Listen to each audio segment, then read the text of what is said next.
Hi, we will be reading The Mistletoe Mystery, a maid novella by Nita Prose.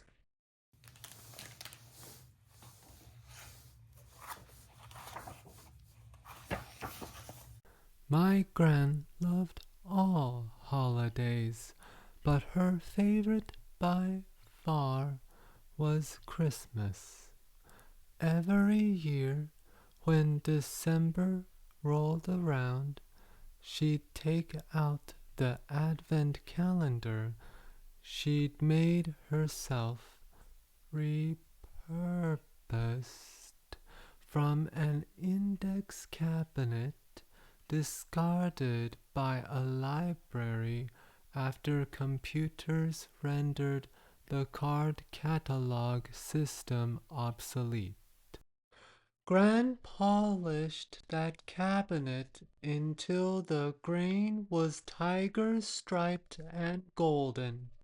On each one of the 25 tiny jars, she hand painted a date in December, and below each number, she added a Christmas themed flourish, a snowflake for December 3rd, a Santa hat for December 12th, and for Christmas Day, the three magi, heads bowed, each wise man cradling a glorious gift in his palms. When I was a child, and well beyond, Gran would fill each of those 25 drawers with a wondrous treasure she had scavenged for all year long, and had saved just for me a soft pink seashell, a cherry chocolate wrapped in red foil, a miniature silver spoon. On December 1st, she'd bring home a fresh cut Christmas tree given to her by the Coldwells, the last family she'd work for as a maid. We'd haul that tree up several flights of stairs, dragging it into our apartment and festooning it with popcorn garlands and an assortment of homemade ornaments.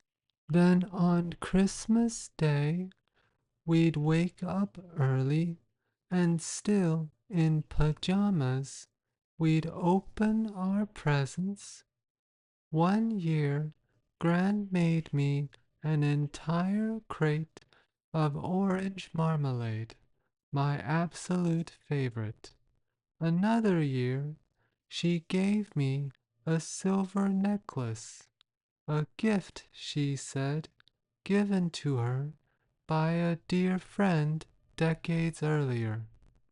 I gasped when I opened the box and saw the chain shimmering against the white cotton batting. "But it's your necklace, Gran," I said. "I can't accept this." "Of course you can. It will look lovely on you." And so it did. I wore that silver necklace from that day forward. But no sooner had I received the beautiful gift than I recognized a new problem. "Oh dear," I said. "What's the trouble?" Gran asked. "The gift I got for you is useless now," I replied. I picked up the parcel I had wrapped for Gran in brown paper and topped with a red satin bow. My gift to her was a heart-shaped jewelry box I thrifted from a nearby store. Pure brass.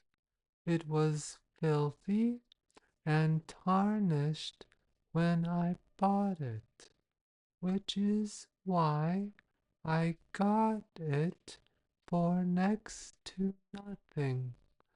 I polished and buffed that heart until it gleamed and glowed. Oh, Molly, Gran said when she opened it, it's a beautiful jewelry box. Beautiful, but useless, I said. You have nothing to put in it now. We both knew that the only jewelry Gran possessed was the necklace she'd just given to me. No matter, I shall treasure this gift always. She placed that heart-shaped box on her bedside table, where it remains to this day. Each year, when the holiday season rolls around, I find myself taking stock of my life and ruminating about Christmases past. Gran died several years ago, and yet here I am, remembering her fondly at this special time of year.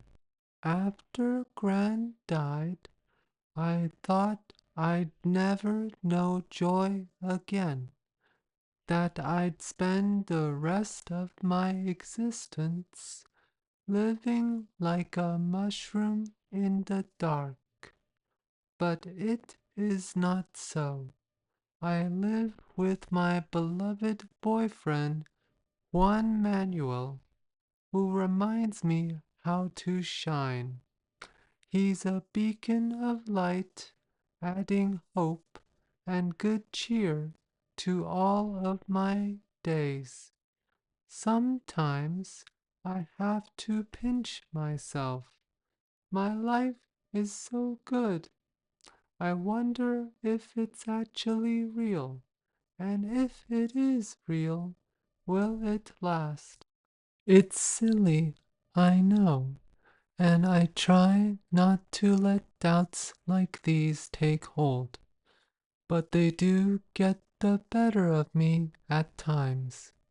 Still, the truth is that Juan and I lived together harmoniously for these past few years, sharing our modest little apartment and happily working at the Regency Grand Hotel. Whenever the calendar changes over to December, as it did about 3 weeks ago, one's national enthusiasm dials up even higher than usual. He infects everyone, including me, with his buoyant Christmas spirit. His joy is contagious, even in the darkest of times. For this reason, and for countless others, I cherish him so much that I don't know what I'd do without him. With every Christmas that passes, Juan adds a new tradition to our holiday. A tradition a la Juan, as he likes to say. His fanciful rituals are wholly concocted by him, expressions of charity, mirth, and above all else, joy. The first Christmas we spent together, I told Juan about Gran's Advent calendar tradition, and since then he's kept that custom alive.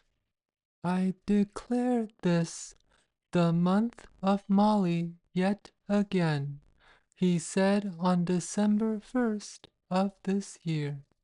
A gift for my love every day. What could be better?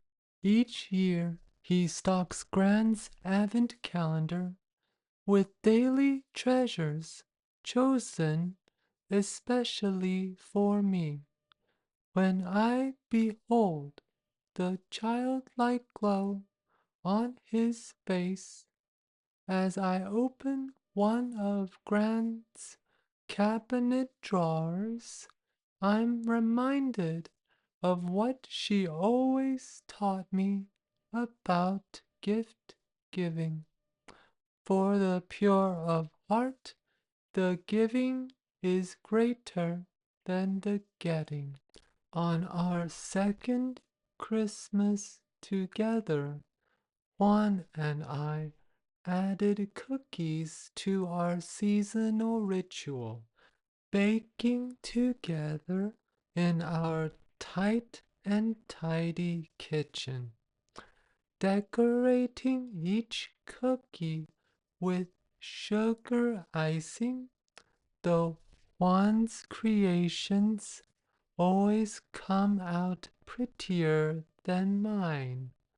Once the cookies are iced and boxed, Juan dresses up as Santa and I as his elf. We give a box to every neighbor we know in our run-down apartment building, leaving extras at the doors of strangers we feel could use some holiday cheer.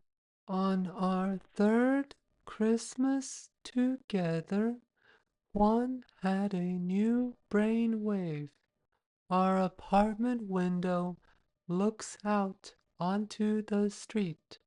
Some of the other tenants put up lights.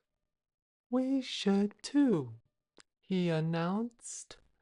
Before I could stop him, he marched to the hardware store down the street, bought a set of multicolored twinkle lights, and installed them around our living room window, creating a blinking wonderland that could be seen from a mile away. And then there was last year's tradition a la Juan, by far his wildest yet. On the day of the first snowfall in December, he burst into the living room where I was sitting on our threadbare sofa and said, "Let's take a ride in a horse-drawn carriage. Jingle all the way." I've always wanted to do that, a romantic ride through the city streets with my Molly by my side. "What a nice idea," I replied. "Let's look into it sometime." "Look into it?" he answered. "Let's do it right now."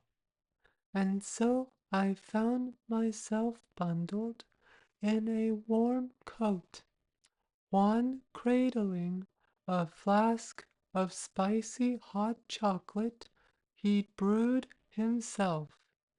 Down to the city's main square we went, where the holiday carriages were circling.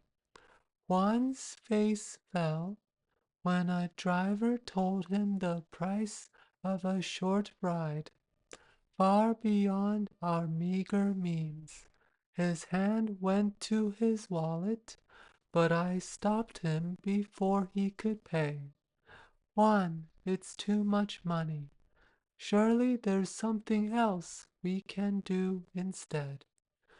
His eyes lit up then, and that devious little dimple on his cheek made an appearance, as it always does when he gets an outrageous idea. You're right, Molly. I have a better plan. This is how I found myself back in the main square the day after. This time I sat in a discarded children's sleigh, fished from a dumpster by Juan Manuel, who was wearing an old fur coat that once belonged to Gran. Dollar store reindeer antlers on his head and a red clown nose.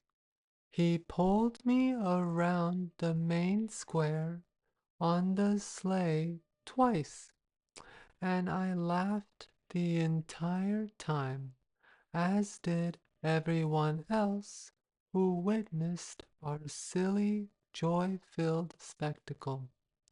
A photo of this moment sits on Gran's curio cabinet to this day. My head is thrown back in laughter, and Juan is looking back at me, expectant, jubilant, and maybe, I hope, a little bit in love. Who knew a reindeer could cherish a carriage ride so much? Now, as I lie in bed, struggling to sleep through the early Sunday morning hours, I watch Juan in the shadowy light, slumbering peacefully on his pillow. So many memories of Christmases past swirl in my mind. Soon we will spend our fifth holiday season together. May it be as merry and bright as all the ones we've shared before. One's face is soft and so dreamy sweet, even though it's nearly 8 o'clock. I won't wake him, not yet. He deserves a good lie-in. He's been so tired lately. That man of mine never stops. He's always seeing to some chore or another, making sure everyone's okay, taking care of friends, family, colleagues, guests at the hotel, and me. Yesterday, we worked a long day at the Regency Grand, me toiling in guest rooms as head maid, and Juan doing double duty in the downstairs kitchen. He was promoted to head of pastry a couple of years ago. This means that during the holidays, he's in charge of many more preparations, all of them above and beyond his regular responsibilities. When we arrived home after yesterday's shift, I was totally exhausted.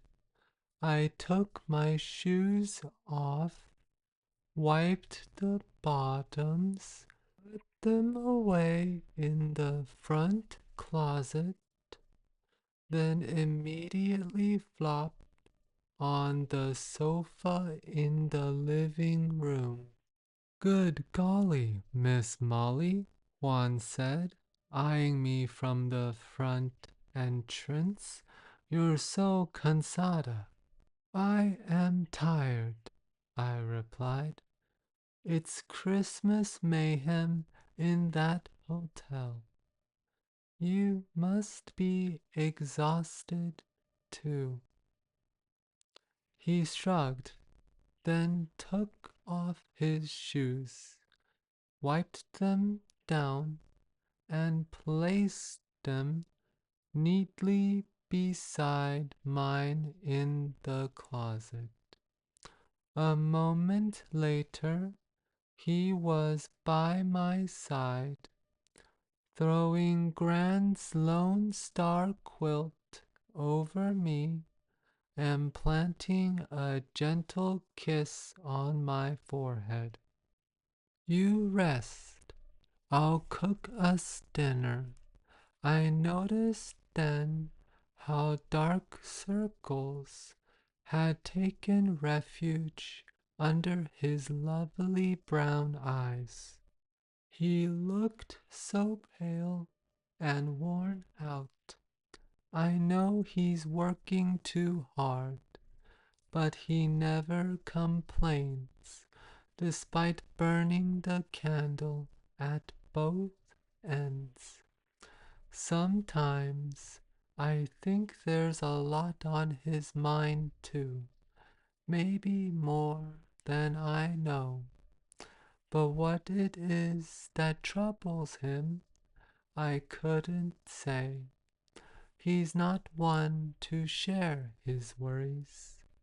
Like Gran, he prefers to keep them contained and out of sight, hoping that if he does so, they'll simply shrivel from lack of light and cease to plague him, if only it were that simple. Juan, I said, as he stood above me where I lay on the sofa. You don't have to cook me dinner. You cooked for hundreds of people today at the hotel. We'll just have toast and tea. But it's Spaghetti Saturday, he replied, and it's date night with my tired but most dazzling princess. He danced all the way to the kitchen then, throwing on Gran's old paisley apron and doing a little salsa spin in the threshold to make me laugh. It worked. Spaghetti Saturday, Taco Tuesday, Huevos Wednesday. For years I've tried to convince Juan that I too can cook for us and relieve some of the burden in the kitchen, but he insists on doing it all himself. Every meal laid before me as proof of his love. Molly, you clean from dusk to dawn. The least I can do is make our meals. Don't you know what they say about happiness? La felicidad así como el amor entra por la cocina, which means, I asked, happiness like love enters through the kitchen. He started to hum then, disappearing amid a clatter of pots and pans. The sound lulled me, and before I knew it, I had fallen asleep right there in the living room. I woke up only when Juan was by my side again, kissing my cheek and announcing, Princessa, your dinner is served. I peeled back Gran's quilt and groggily made my way to the kitchen where the lights were dimmed and our worn wooden table was set with two heaping plates of spaghetti and meatballs. A lit candle between them cast a warm glow over everything, including the beautiful man in a paisley apron who was pulling out my chair for me and urging me to sit, eat, and enjoy. And I do enjoy every minute of our lives together is a pure and simple pleasure. How I managed to be so lucky as to win this man, I'll never know. Sometimes I wonder what I did to deserve him. Last night, after dinner, I insisted on doing the dishes. Juan eventually relented. Fine, he said. While you're cleaning up, I'll do some chores downstairs, and I'll pick up our mail. He returned a while later with a small package in his hands. My mother sent something from Mexico, he said. I wonder what it could be. He opened the package as I looked on, removing a strange contraption from the envelope, a colorful braided tube made of dried palm leaves. Ay, mamma, he said, laughing to himself. I can't believe she sent one. What on earth is that? I asked. Proof that my mother has ideas, and that she's very clever. He replied, Come closer, let me show you. Juan said, as that devious little dimple made a reappearance on his cheek. Hold out your hand, he instructed. I held it out. This is an atrapanovios, he explained. It's a kid's toy and a funny old Mexican tradition. The idea is that when you want someone by your side forever, you attach the atrapanovios to their finger. When I was a boy, I used to wonder why anyone would want such a thing. Now that I have you in my life, I completely understand. Here, he said as he slipped the silly looking tube onto my finger. It held tight, and try as I might, I could not slip it off. Holding the other end, Juan, with a goofy grin on his face, pulled me toward him until I was happily enveloped in his warm embrace. Looks like I'm stuck with you, I said. Exactly. That's the whole point. But if you don't want to be, that's okay. I just do this. He pulled some hidden lever in the device, and the contraption fell loose around my finger.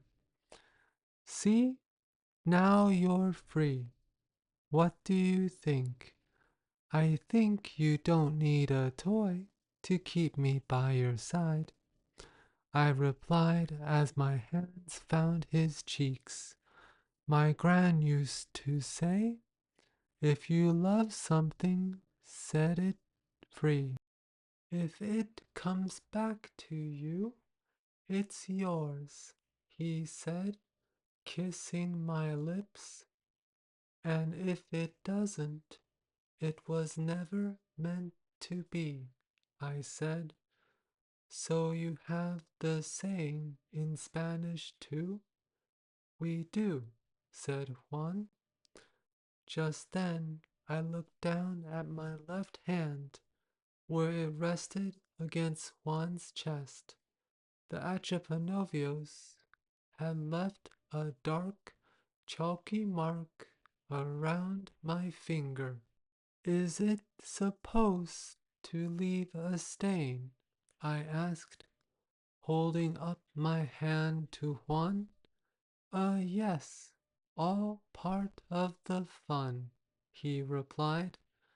Before I could question him further, he suddenly let go of me, rushed me down the hall to the bathroom, then raced back a moment later and said, I have an idea for Spaghetti Saturday. But we had dinner already, I replied. Yes, but it's time to put the spa in spaghetti, he said. What about a relaxing and rejuvenating date night excursion to a luxurious couple spa, a bubble bath for two, right in the heart of the city? Oh, Juan, I said, you know we can't afford things like that. Ah, but we can, he replied, and again he raced off down the hall, this time to the kitchen, returning to my side with a bottle of Sunlight dish soap in his hand. Before I knew it, I was chest deep with Juan in our scuffed soaker bathtub as he counted and kissed each of my toes on my right foot while sporting a sudsy Santa bubble beard with a matching foam mustache. We stayed in that tub, talking and giggling and telling stories until our flesh was pink and pruned. Then my beloved wrapped me in a fresh towel and meticulously dried me off inch by inch. I did the same for him, lingering as I sponged the terry cloth over his strong shoulders and across the vast expanse of his deliciously smooth chest. Dried off, drunk with warmth, we ran to our bedroom with not a stitch of clothing on and collapsed into bed.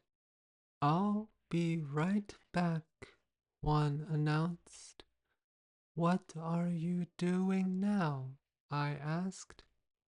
I could hear him in the bathroom, cleaning out the tub, knowing it would bother me to find rings on it in the morning. He was determined to leave the entire bathroom spick and span, not for his sake, but for mine. I curled deep into our bed, anticipating his return, breathing into the lemony scent of our bath together and that's when I must have drifted off to sleep, only to wake early this morning. One must have tiptoed into bed beside me last night, careful not to wake me, though I would have relished feeling him wrap himself around me before both of us drifted off to sleep at rest in each other's arms. Now, as I lie in bed, a shadow from the curtain falls across Juan's serene face. I feel a sudden pang of despair, and I don't know where it comes from. Nothing in my life would be what it is without Juan, and I suppose I still struggle to comprehend why he's with me. I've felt this before, of course, this fear, this dread. I felt it when Gran was sick. I worried myself, bragged about how I'd forge a life without her, and yet here I am. I did it. But I don't think I could survive that kind of loss again. I don't know what I'd do without this man beside me, because no matter how much brightness he brings, I'm still so afraid of the dark. There is no Atrapanovio strong enough to keep Juan with me forever. All I can do is hope that my love is enough. These are the thoughts that make me spin and plummet backwards, traversing well-worn paths to the darkest of memories. I can't help but recall that first Christmas I spent alone without my Gran. It was the most dismal holiday I've ever endured. A long season of sadness. It wasn't just the loss of her, the absence of carols sung in her cheerful voice, or finding each of the drawers of her advent calendar empty of small treasures.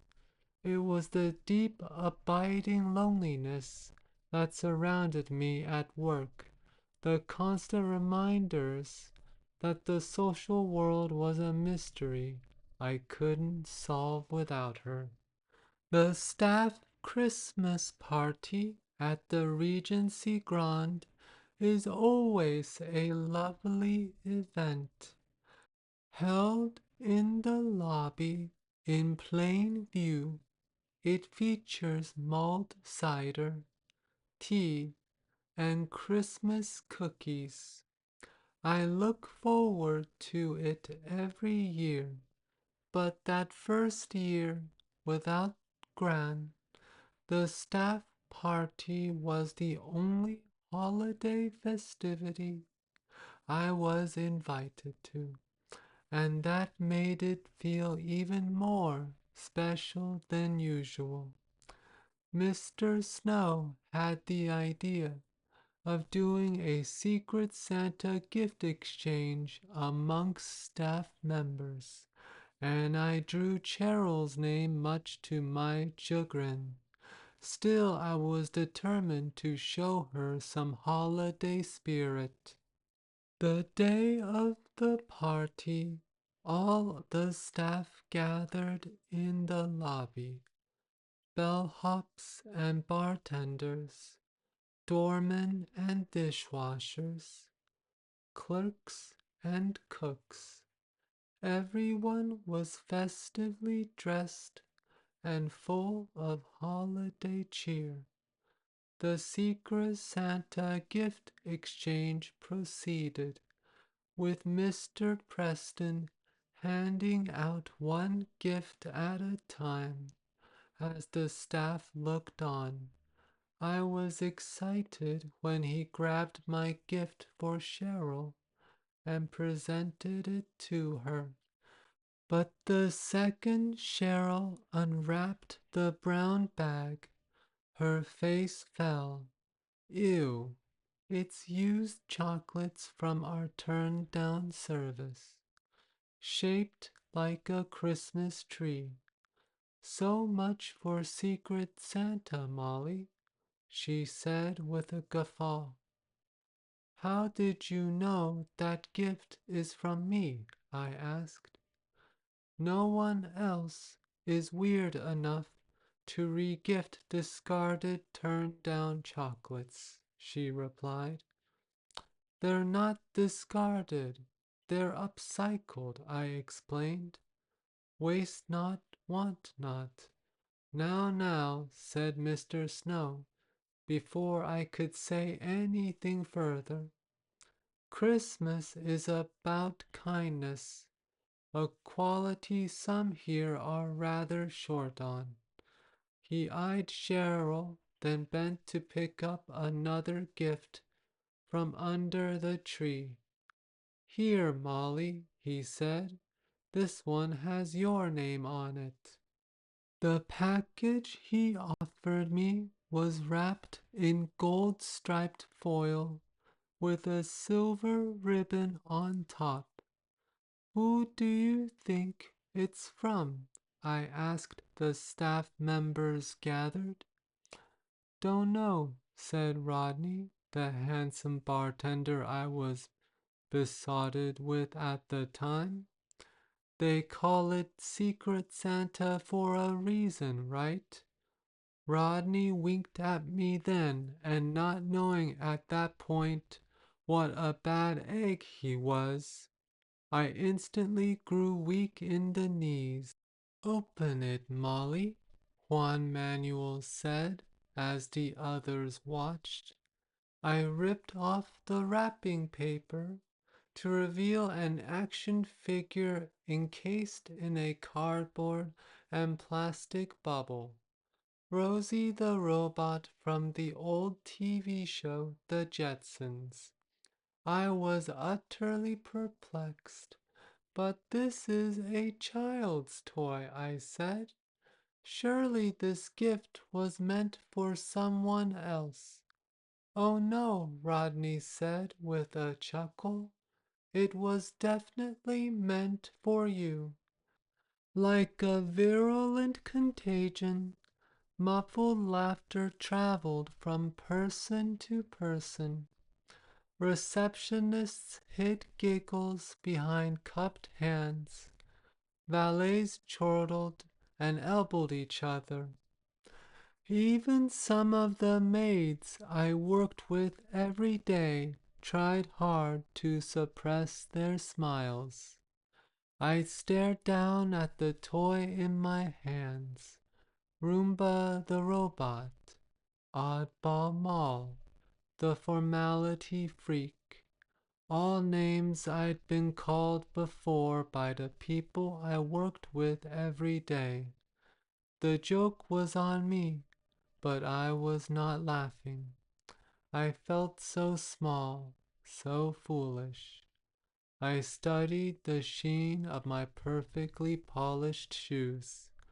That's enough, Mr. Preston said as he tried to quell the laughter. Juan Manuel sidled up to me. He laid a comforting hand on my arm. My Secret Santa got me Earl Grey tea, Molly. Would you trade gifts with me? I'll send that toy to my nephew in Mexico. He'll love it. Upcycle, right? Waste not, want not.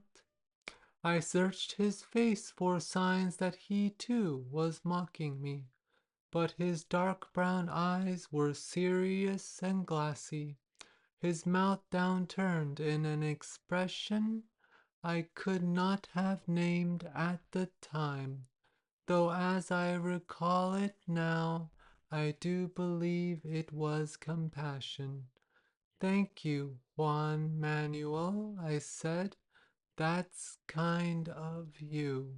At least someone around here understands the Christmas spirit, Mr. Preston muttered under his breath. Hear, hear, said Mr. Snow. I'm still in bed, wide awake, circling the past, searching for what I do not know. It's been years since that Christmas, and yet my memory catapults me back. Try as I might to resist the pull, I sometimes get carried under. The light is starting to break through our bedroom window. The clock on the bedside table says it's 9, and yet Juan remains sound asleep beside me. I can't remember the last time he slept this late on a Sunday. He's usually up at the crack of dawn, chirping away like a little songbird, singing a happy tune.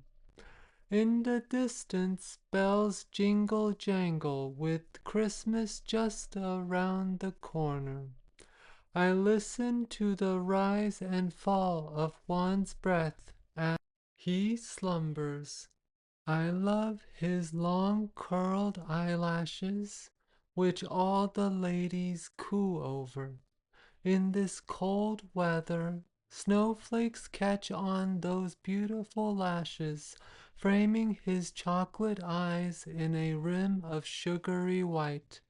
You're my special snowflake, I told him just last week. We were holding mittened hands, making our way home from our shifts at the Regency Grand.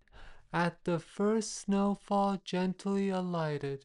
I do realize that the expression special snowflake is meant as an insult. I should know. After all, it's one that's been directed at me more times than I can count. But I've chosen to transform it into a compliment. For what could be more precious than a snowflake? No two alike, each so perfectly, wondrously itself. Juan's eyelids flutter. He adjusts his head on the pillow beside mine. Then his eyes spring open. A smile blossoms on his sleepy face. Mi amor, he says with a big stretch. What time is it? Precisely 2 minutes past 9, I reply. Dios míos, it's late, he exclaims. We must seize the day. Better yet, why don't we seize it? I reply. I lean forward and kiss each of his eyes. He pulls me into an embrace and plants a garland of kisses down my left cheek. What would I do without you, Mrs. Molly? He says. Mrs., I reply, that makes me sound much older than my 30-something years. You are anything but old, mi amor. You are youthful and picture perfect in every way. You're the apples of my eye. A veritable orchid, then, I say, and at this we both collapse in laughter. Juan folds me into him so that I'm resting on his smooth, bare chest. He grins, then pulls the covers up over our heads. You can't still be tired, I say. I've suddenly woken up, he replies. You? Wide awake for hours. His hands find my face, and he holds them to my cheeks as though reciting a silent prayer. Then he kisses me. It's like this every time. I melt at his touch. There's a fire in me I never knew existed. one that ignites the second he lays his hands upon me. Somehow he expels all shadows of grief and doubt that creep into my being with alarming regularity. He is my balm and my comfort. No one but him can so easily banish my worldly concerns. Before Juan, I had no idea that such a pure pleasure as this existed, that love could be expressed in this physical form. It is a delight I could never have dreamed of, a wonder for which I have no words.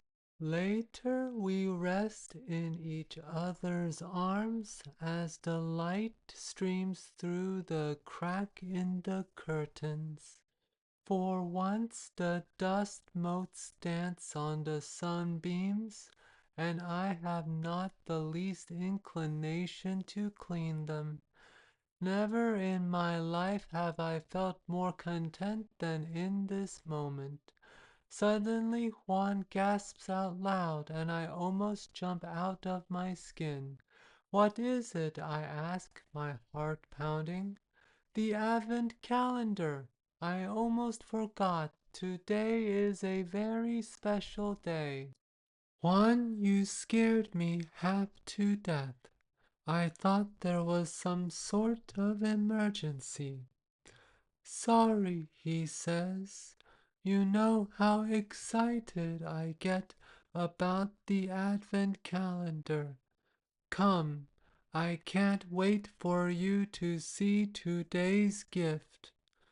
With that, he hops out of bed, stumbles into his reindeer pajama bottoms, and shuffles to the living room while singing Feliz Navidad at a decibel level that I fear may elicit noise complaints from our neighbors. Alone in our bedroom, I make my way back into my matching reindeer PJs and smooth out my rumpled hair. I wonder what treat one has in store for me today. For a couple of weeks now, he's been thrilling me with daily delights, populating each index card drawer with thoughtful trinkets and treasures.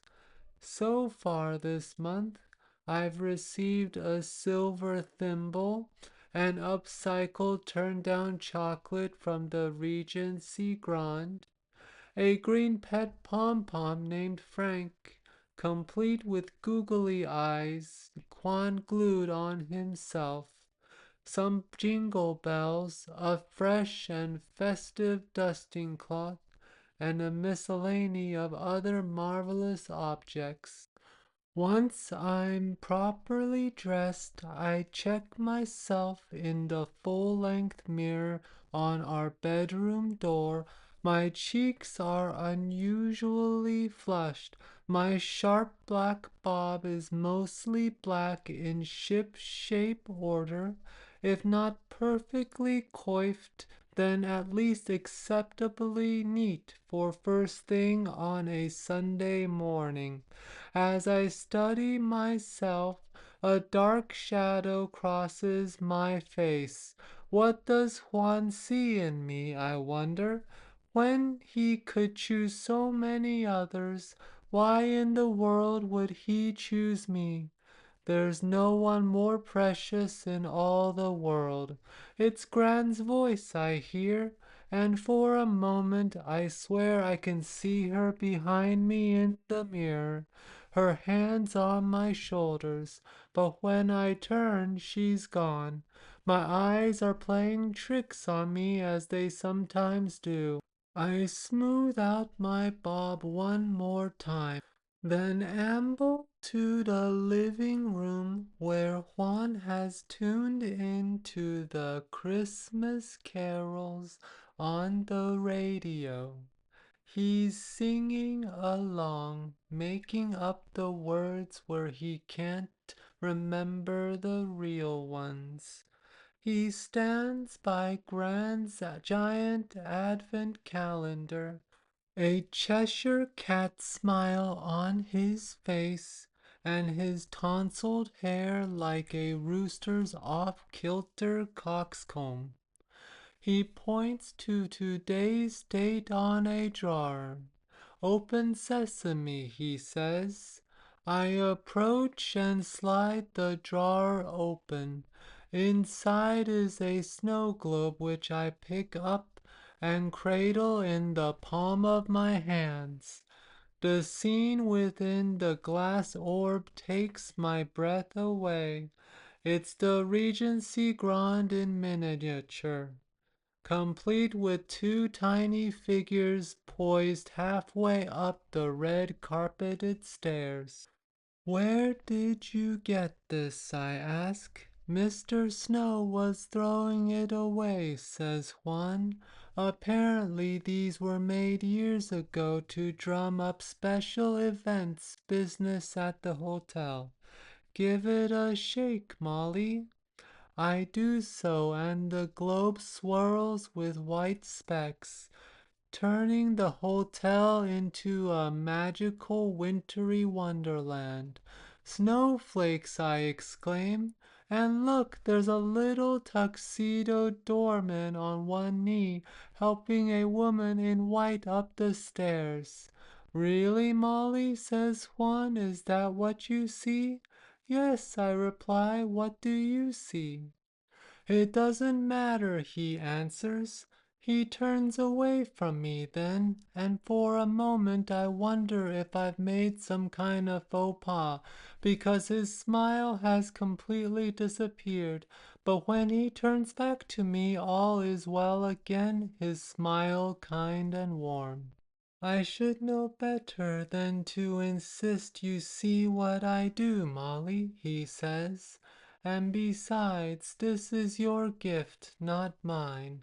Do you like it? He asks, pointing to the miniature world in my hands. I love it, I reply. It's a treasure, and so are you. He wraps his arms around me. Tell me, Molly, what do you want for Christmas more than anything else? I consider this. Gran and I used to make long Christmas lists for each other, filled with impossible items that we could never afford or that simply didn't exist. A time-traveling unicorn, a luxurious rent-free apartment, education without school or bullies, endless clotted cream with scones. Buried amongst the impossible was the one item within reach. Tea towels, I say now. Honestly, Molly, he looks at me with an expression that may very well be exasperation. Can you dream just a little bigger for once, please? If you could have anything in the world, what would it be?